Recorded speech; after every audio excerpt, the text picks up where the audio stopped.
Some of you have heard of the Slave Bible, but for those of you who have not, take a listen to this. It is actually on display at a museum in Washington, D.C. It was a Bible that was written for the instruction of the enslaved. This Bible was written in the 1800s, and as you can see here, it says selected for the use of Negro slaves. And it was used in the British West Indian Island, in Jamaica, Barbados, and Antigua. Slave Bible included verses such as Colossians 3:22 through 25, telling the enslaved to obey your masters in everything. Obey them all the time, even when they can't see you. And remember that you will receive your reward from the Lord. And he will give you what he promised his people. The Lord treats everyone the same.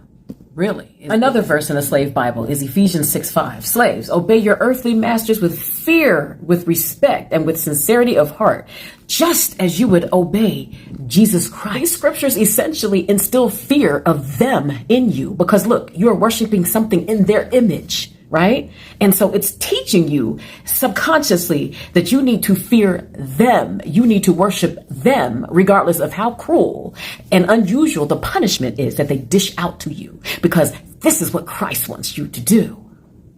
It makes you a good little servant. Why? Because this is the image that they gave you to worship. This is who they said Christ is. This is how they introduced the God of the New Testament Bible to you, along with those slave scriptures. So I'm supposed to obey this thing right here with fear and trembling. Look at this effeminate little thing. What is there to fear about this? Like what? It gets even better, y'all. Let's take a look at 1 Peter 2:17 through 23. And it says, you who are slaves must submit to your masters with all respect. Do what they tell you to do, not only if they are kind and reasonable, but even if they are cruel.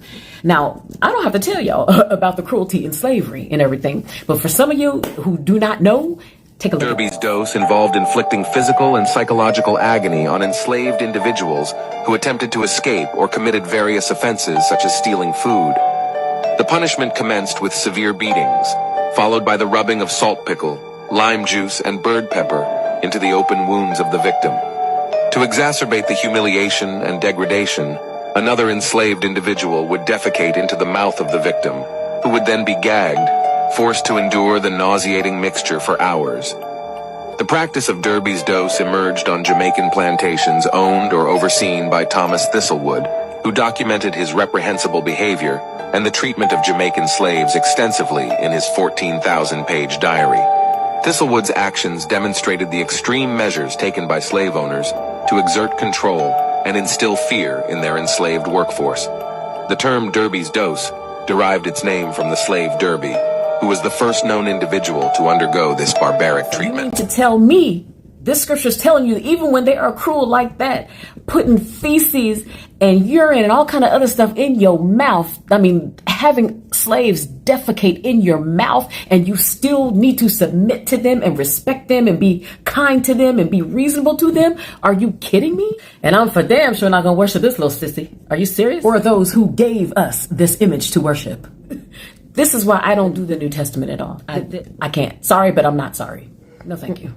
I'm good. And this is why I don't do religion, period. Because it does nothing but hold you back. It keeps you from using your mind. It's a system of control based upon unchallenged dogmatic belief, which holds back your progress of consciousness. And the reason why is because people in religion are taught to have blind faith. Oh, you have never experienced it. Oh, you have never seen it, but just have faith anyway. No, I can't do that. Show me. Give me examples. Don't just tell me I can believe if you show me proof. But blind faith? Nah, I'm good.